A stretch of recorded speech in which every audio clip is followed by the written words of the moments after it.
મિત્રો લાસ્ટ લેક્ચરમાં આપણે જે જોયું હતું બરાબર કે ગતિના સમીકરણો અને આ ત્રણેય સમીકરણો આપણે સાબિત કરવાના છીએ અને એમાં શું હતું, યુ શું કહેવાય, વી શું કહેવાય, ટી શું છે, એ શું છે, એની ચર્ચા કરી હતી લાસ્ટ લેક્ચરમાં મિત્રો આપણે.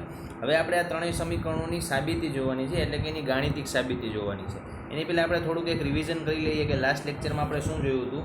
તો કે જ્યાં યુ છે એ પ્રારંભિક વેગ હતો, એ છે એ પ્રવેગ હતો, ટી જે છે એ સમય, એસ અંતર અને વી અંતિમ વેગ હતો. આટલું મગજમાં રાખજો બેટા. હવે આપણે ત્રણ સમીકરણો સાબિત કરવાના છે એકદમ ઝડપથી. ઓકે, ધ્યાન આપજો, સતત જોઈએ સમીકરણો શું કહે છે આપણને. સૌથી પહેલું છે વેગ સમય સંબંધ માટેનું સમીકરણ. હવે વેગ સમય સંબંધ માટે સમીકરણ શું હતું આપણી પાસે? આ હતું ને, વી બરાબર યુ પ્લસ એટી, એવું કંઈક હતું કે નહીં? હા કે ના? જોઈએ આપણે. જો શું છે બેટા, વી બરાબર યુ પ્લસ એટી, યાદ આવ્યું? ઓકે, ચાલો આ સમીકરણની સાબિતી આપણે જોવાની છે. હવે આકૃતિમાં સૌ પ્રથમ વખત ધ્યાન રાખજો, કારણ કે આ જ આકૃતિ જે છે એ ત્રણેય સમીકરણોની સાબિતી માટે કામમાં આવશે આપણને, એટલા માટે આકૃતિમાં ખાસ ફોકસ કરજો. આકૃતિ આપણે જોઈએ બેટા, તો આપણને દેખાય છે કે ભાઈ અહીંયા આપણી પાસે વેગ અને સમયનો આલેખ આપેલો છે, જ્યાં એક્સ અક્ષિસ ઉપર સમય છે, વાય અક્ષિસ ઉપર વેગ છે, જે મીટર પર સેકન્ડમાં આપેલો છે. ઓકે, મીટર પર સેકન્ડમાં આપેલો છે. અહીંયા યુ દર્શાવેલું છે, મતલબ કે અહીંયા ઓ થી એ સુધીનું જે અંતર છે એ પ્રારંભિક વેગ યુ દર્શાવે છે. ઓકે, અહીંયા ટી સમય દેખાડે છે આપણને કે ટી સમય આપેલો છે, અને અહીંયાથી પ્રારંભિક વેગથી શરૂ કરી અને સમયની સાથે સાથે ગતિ કરે છે અને અહીંયા સુધી પહોંચે છે. બરાબર, ત્યાં સુધી પહોંચે છે. એટલે આપણને અહીંયા શું આપેલું છે જુઓ બેટા, આ એ ઈ જે છે એ અંતિમ વેગ વી દર્શાવે છે કે આટલી ગતિ કરી અને અહીંયા પહોંચે છે. ઓકે, અહીંયા બી બિંદુ છે, અહીંયા ડી છે, અહીંયા એ છે. ઓકે, અને અહીંયા ઈ છે. ઓકે, જોઈએ હવે આગળ. હવે ટોટલ આપણે એને કાપેલું અંતર શોધવું બેટા, તો આપણી પાસે અહીંયા સમલંબ ચતુષ્કોણ છે, એટલે કે જેમાં એક ત્રિકોણ પણ છે અને એક લંબચોરસ પણ છે. આ કુલ આનું ક્ષેત્રફળ આપણે શોધવું હોય, કેટલું અંતર કાપ્યું, તો આનું ક્ષેત્રફળ આપણે શોધી લઈએ તો આપણને કેટલું અંતર કાપ્યું એ મળી જાય. એના માટે આપણે શું કરવું પડે, તો કે આ લંબચોરસનું ક્ષેત્રફળ વત્તા આ ત્રિકોણનું ક્ષેત્રફળ કરીએ તો આપણને કંઈક આન્સર મળે. એની પહેલાં સૌથી પહેલાં હું એક કન્સેપ્ટ તમને સમજાવી દઉં, ક્લિયર કરીને બધું. જો બેટા, આપણને શું કીધું છે, બીસી બરાબર બીડી પ્લસ સીડી. બી થી સી એટલે આખો બીસી જે ભાગ છે એ શેનાથી બન્યો છે, તો કે આ સીડી પ્લસ આવડું આ જે બીડી જે છે, આ આખા બેનો જે સરવાળો થાય બરાબર, એના દ્વારા આપણને શું મળ્યું છે, બીસી. હવે આપણે એવું કરીએ કે બીડીને કરતા બનાવીએ તો શું થશે, આ સીડી જે છે એ બરાબરની આ બાજુ આવી જશે, એટલે કે બીડી બરાબર બીસી માઇનસ સીડી. આટલો કન્સેપ્ટ યાદ રાખજો. આ બીડી બરાબર આ આખા બીસીમાંથી આટલું સીડી બાદ કરવાનું. ઓકે, આગળ જોઈએ આપણે. આકૃતિ પરથી વસ્તુનો પ્રારંભિક વેગ યુ બરાબર ઓ એ, અને ડેટા કહેવાય બેટા, ડેટા. આના ઉપરથી જ આપણે બધી વસ્તુ કરી શકીએ. ટી સમયમાં અંતિમ વેગ વી એટલે કે બીસી, સમયને સમાંતર રેખા બીઈ અને વેગને સમાંતર રેખા બીસી લીધેલ છે. તો આપણે આ વાત સમજીએ કે આ શું કહેવા માગે છે, બીઈ અને બીસી બરાબર, સમયને સમાંતર રેખા બીઈ અને વેગને સમાંતર રેખા બીસી બરાબર.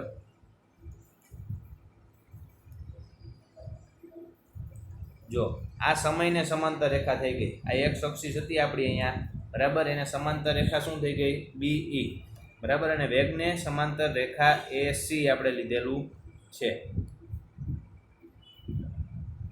ઓકે, ખ્યાલ આવ્યો બેટા?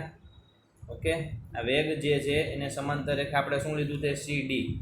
વેગને સમાંતર રેખા આપણે શું લીધું, સીડી.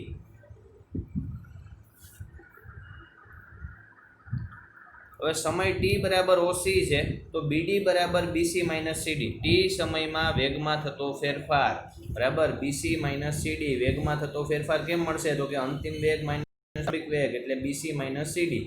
હવે ઓસીને સમાંતર રેખા એડી દોરતા જોઈએ આપણે આકૃતિમાં ફરીથી.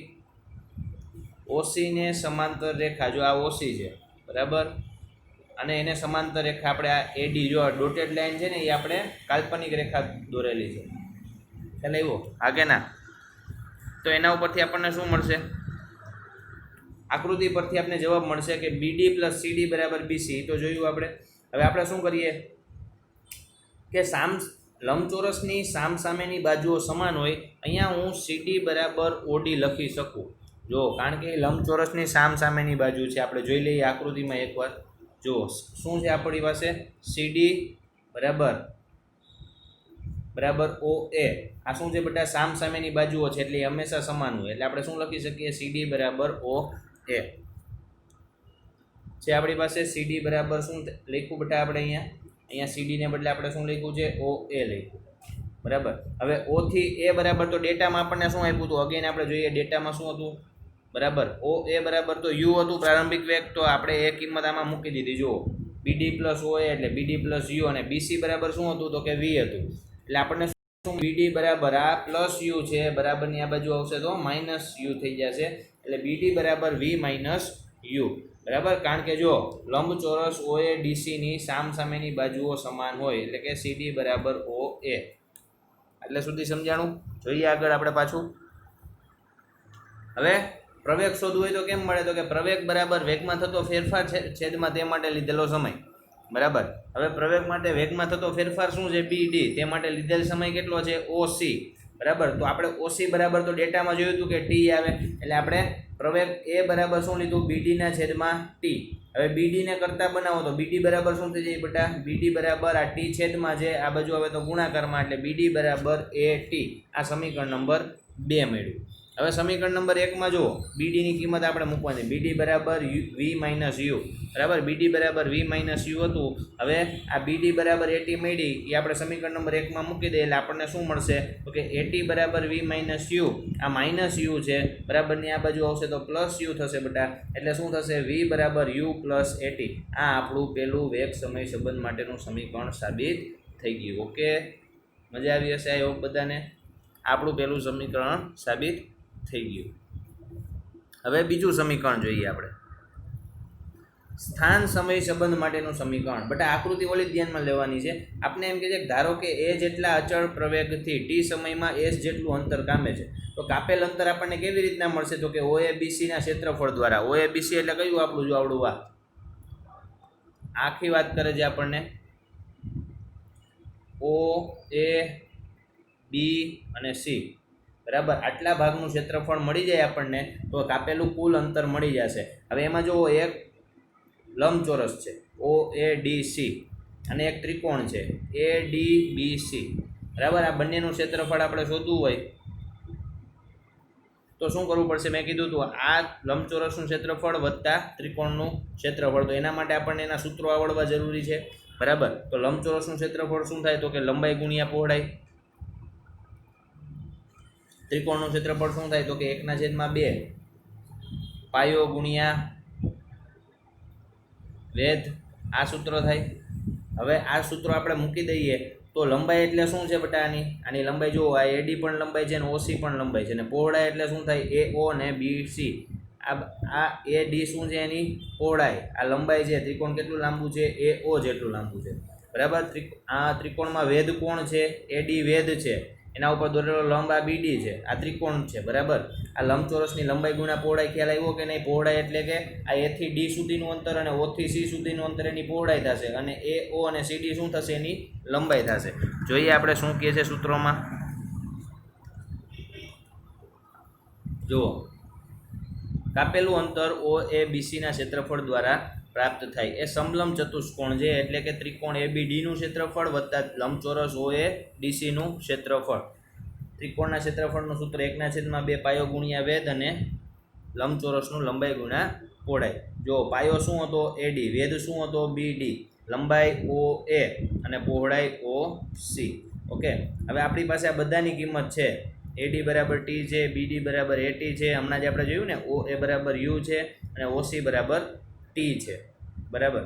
એટલે હવે આપણે જોઈએ 1/2 T ગુણ્યા T એટલે T નો સ્ક્વેર એટલે 1/2 AT² પ્લસ UT. આ આપણને મળી ગયું સ્થાન સમય બરાબર સંબંધ માટેનું સમીકરણ. ખ્યાલ આવ્યો મિત્રો? આ સમીકરણ જે છે એ 3 માર્ક્સમાં IMP છે. કોઈ પણ 2 પૂછી લે, કોઈ પણ એક સાબિતી માટે 3 માર્ક્સમાં એકલું પૂછી લે, 2 માર્ક્સમાં કોઈ પણ એક વસ્તુ પૂછી લે, અથવા તો 4 માર્ક્સમાં ત્રણેય પૂછી લે. બરાબર, એક જ વાર આકૃતિ દોરવાની, 4 માર્ક્સમાં પૂછે તો, અને પછી આ ત્રણેય સાબિત કરવાના. હવે આપણે જોઈએ ત્રીજું સમીકરણ શું કહે છે. સ્થાન વેગ સંબંધ માટેનું સમીકરણ, સ્થાન અને વેગના સંબંધ માટેનું સમીકરણ. હવે એમાં જુઓ, ટી સમયમાં એ પ્રવેગથી કાપેલું અંતર s, ટી સમય પ્રવેગ a અને કાપેલું અંતર s, સમલંબ ચતુષ્કોણ OABC છે. તો આપણે સમલંબ ચતુષ્કોણનું સૂત્ર લખવાનું, બરાબર, OA વત્તા BC પ્લસ OC ના છેદમાં 2, બરાબર. OABC આખાઈનું ક્ષેત્રફળ. ઓમાં આપણે શું કર્યું, ત્રિકોણ વત્તા લંબચોરસ કર્યું. તો આમાં ગણિત મુજબ આપણે સમલંબના સૂત્રનો જ ઉપયોગ કરી નાખવાનો, બરાબર. એટલે આપણને OA એટલે શું મળશે, u, બરાબર. OA એટલે શું થશે, u, BC એટલે v અને OC એટલે t અને છેદમાં 2. ઓકે, તો સમીકરણ 8.6 શું હતું આપણી પાસે, તો કે પ્રવેગ બરાબર અંતિમ વેગ માઇનસ પ્રારંભિક વેગ v માઇનસ u ના છેદમાં t. હવે આપણે શું કરીએ, માની લો કે આમાં આપણી પાસે t ની કિંમત નથી, તો આ t ને કરતા બનાવીએ, અહીંયા જવા દઈએ અને આ a ને છેદમાં લઈ લઈએ. તો આપણને સૂત્ર શું મળે બેટા, તો કે t બરાબર v માઇનસ u ના છેદમાં a. આ સમીકરણ નંબર 2 ની કિંમત મળી. હવે એ સમીકરણ નંબર 2 ની કિંમત છે એને અહીંયા તમે t ની બદલે મૂકો, બરાબર. તો આપણને શું મળશે, તો કે ભાઈ સમીકરણ 2 ની કિંમત 1 માં મૂકતા s બરાબર u પ્લસ v ને u માઇનસ v ના છેદમાં 2 ઇન્ટુ a. હવે એકવાર પ્લસ ને એકવાર માઇનસ, આપણે આ સમીકરણો શીખી ગયા છીએ, બરાબર. અવયવના નિયમો કહેવાય કે ભાઈ એનો સ્ક્વેર માઇનસ સ્ક્વેર આવું આપણને આપ્યું હોય ગણિતમાં, તો આપણે શું કરીએ, તો કે એકવાર a માઇનસ b અને એકવાર a પ્લસ b, આવું આપણે અવયવોમાં શીખી ગયા છીએ. એટલે બેટા આમાં શું થશે, તો કે જુઓ, એકવાર u પ્લસ v છે ને એકવાર u માઇનસ v છે, એટલે u નો સ્ક્વેર માઇનસ v નો સ્ક્વેર છેદમાં 2 ઇન્ટુ a. હવે શું કરીએ, માની લ્યો કે મારે આ 2 એને અહીંયા જવા દેવા છે, અહીંયા છેદમાં છે, અહીંયા અંશમાં, તો કે 2as બરાબર u square minus v square. આ આપણું ત્રીજું સમીકરણ સાબિત થઈ ગયું. ઓકે મિત્રો, આઈ હોપ બધાને મજા આવી હશે. કોઈને કાંઈ પ્રશ્ન નહીં હોય, સરસ રીતે સમજાણું હશે. આપણી ચેનલને લાઇક, શેર અને સબસ્ક્રાઈબ કરો. ઓકે, હવે મળીએ આપણે વધુ આવતા લેક્ચરની અંદર. ચાલો, ત્યાં સુધી બધા આવજો.